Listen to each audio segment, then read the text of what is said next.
ရှိတဲ့အချိန်မှာပေါ့နော်ကျွန်တော်တို့ဒီလောကမားခွင့်နဲ့ပတ်သက်တဲ့အရာကိုတော့ကျွန်တော်မေးဖို့ထုတ်ချင်တဲ့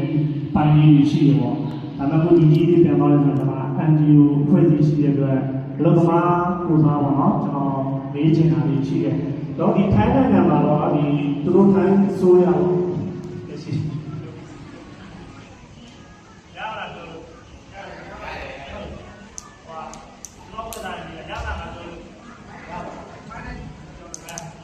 ဟောဒီကျွန်တော်လည်း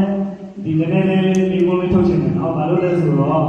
ကျွန်တော်ဒီထိုင်းနိုင်ငံမှာကကျွန်တော်တို့ရွှေပြောင်းလုပ်သမားဒါကျွန်တော်နိုင်ငံသားပေါ့ဒီနိုင်ငံရဲ့ဒီကျေဝင်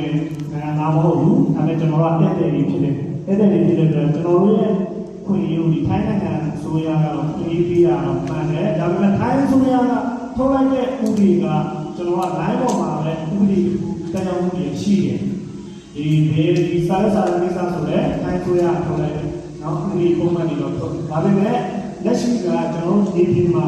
ဌာနဆိုင်ရုံးတွေတော်တော်များများမှာကျွန်တော်တို့မြန်မာမိသားစုရဲ့အကျိုးခံစားမှုကနေမှာနေနေပေါ့နော်။ပြီးရင်ကျွန်တော်တို့ဒီစာရစာတန်းကိုတော့အင်္ဂလိပ်စာပတ်ပြီးရှိပြီးဆိုပြီးတော့တိုင်းဆိုရတော့ပုံမှန်တွေတော့ထုတ်လိုက်တယ်။ဒါပေမဲ့အလုပ်သမားတွေက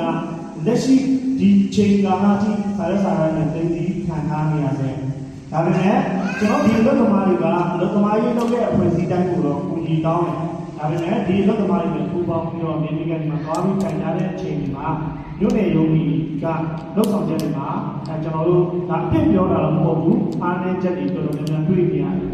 ။ဒါပေမဲ့သူတို့ကအထက်ကပဲ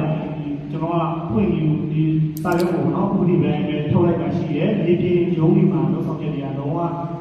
ကွာဟမှုတွေဖြစ်နေတယ်။အဲ့တော့ကျွန်တော်တို့ကမိမိနိုင်ငံတော်ကိုပဲကာကွယ်ရမှာဒါမှကျွန်တော်တို့ရှင်းပြောင်းလို့သမားတွေရဲ့ကာကွယ်မှုကဒီ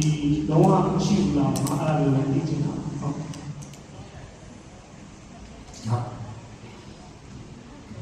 ต้องถามว่าเป็นเมื่อเช้าเราจะถามเจ้าหน้าที่หน่วยงานรัฐแหละแต่ว่าจริงๆเขาไม่อยู่แล้วเขาไม่อยู่ก็คือทำจากบัญชีของรัฐไทยแหละก็คือเกี่ยวข้องกับกฎหมายพรบคุ้มครองแรงงานแต่จริงๆแล้วเวลาในมีรัฐบาลที่ออกนโยบายนี้ด้วยจะมีกฎหมายพรบคุ้มครองแรงงานที่แรงงานพึ่งทางอะไรก็แล้วแต่ก็เวลาที่เขาช่วยเหลือเคสนี้ก็จะไปเข้าถึงกระบวนการหน่วยงานรัฐถ้ามันเป็นข้อมูลที่เกี่ยวข้องกับพรบคุ้มครองกับที่การทำงานทำจริงๆอ่ะมันเป็นอะไรกันแล้วก็แรงงานไม่ได้คุ้มครองอะไรก็เลยมันอยากจะถามอยู่ว่าทำไมเป็นหน่วยงานของรัฐบาลเนี่ยมันทำไมทำสิ่งที่แรงงานเป็นคุ้มครองมันพรบที่มันไม่เป็นอะไรที่คุ้มครองแต่ประเทศตัวเองนี้หรือว่าจะเป็นคุ้มครองอย่างไรนี้อยากจะทราบข้อมูลนะครับอยากทราบข้อมูลก็มันมีอยู่2อย่างที่1ก็คือเรา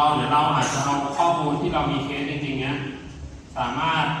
ทำหนังสือส่งข้อมูลไปกับเจ้าหน้าที่ที่มาเมื่อเช้าได้คือข้อที่1ที่ทางการเลยนะกับข้อที่2โดยหลักการโดยปกติแล้วพูดในฐานะที่เป็น